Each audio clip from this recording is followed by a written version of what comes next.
Hello बच्चों, let's see this question. The question says match the list 1 with list 2 and pick correct matching from the codes as given below. तो जो list 1 है उसमें मुझे कुछ compounds दे रखे हैं और लिस्ट 2 है उसमें उससे रिलेटेड उनकी कुछ ना कुछ प्रॉपर्टी है, उनका कोई ना कोई कैरेक्टरिस्टिक्स दे रखी है। ठीक है, तो अगर आप सबसे पहले देखेंगे प्रोपेन 1 2 3 ट्रायोल, तो भाई ये तो पूरा पूरा आपका एक तरीके का कॉन्सेप्ट बेस्ड क्वेश्चन है, थ्योरी बेस्ड क्वेश्चन है। ये आपको पता होना चाहिए अगर इनकेस नहीं पता है तो। ठीक है, तो चलिए अगर हम देखेंगे क्या है प्रोपेन 1 2 3 ट्रायोल। तो भाई जो प्रोपेन 1 2 3 ट्रायोल होता है वो कुछ ऐसा दिखता है।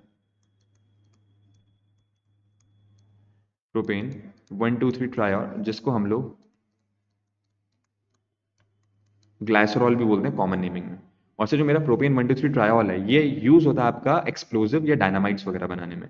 तो जो ए है इसका आंसर तो क्या हो जाएगा 3। ठीक है ना, जो प्रोपेन 1 2 3 ट्रायोल है एक तरह के एक्सप्लोजिव में काम आता है, डायनामाइट में एक्सप्लोजिव बोले तो डायनामाइट में मैन्युफैक्चरिंग में काम आता है, डायनामाइट बनाने के यूज में आता है।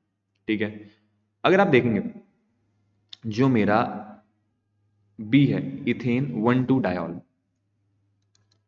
ये जो है आपका एक तरीके के पॉलीमर, पॉलीमर भी कौन सा होता है आपका ये टेरिलीन। ठीक है ना, एक आपका पॉलीमर होता है टेरिलीन जो कि थैलिक एसिड की मैन्युफैक्चरिंग से बनता है, थैलिक एसिड की हेल्प से बनता है। तो थैलिक एसिड की हेल्प से, थैलिक एसिड होता है आपका कि जब आपके बेंजीन के ऊपर 2 COOH आ जाते हैं, ठीक है, तो इसे हम बोलते हैं थैलिक एसिड। तो अपने इथेन 1 2 डायोल या फिर इसका कॉमन नेम क्या होता है ग्लाइकॉल। जब भी आप ग्लाइकॉल को थैलिक एसिड के साथ रिएक्ट करते हो तो जो आपको पॉलीमर मिलता है उसे हम लोग क्या बोलते हैं, उसे हम लोग बोलते हैं टेरिलीन। तो इसका आंसर तो क्या हो जाएगा 5 टेरिलीन। ठीक है, बी का आंसर हो जाएगा 5। नेक्स्ट है मेरा टेट्राहाइड्रोफ्यूरान। भाई फ्यूरान जो होता है, फ्यूरान वो एक तरीके का आपका ऑर्गेनिक एरोमेटिक कंपाउंड होता है। जो फ्यूरान होता है वो एक तरीके का आपका एरोमेटिक कंपाउंड होता है, लेकिन जो टेट्राहाइड्रो होता है उसका मैंने क्या करता हूँ रिडक्शन कर देता हूँ और फाइनली जो वो बन जाता है वो बन जाता है कुछ इस टाइप का।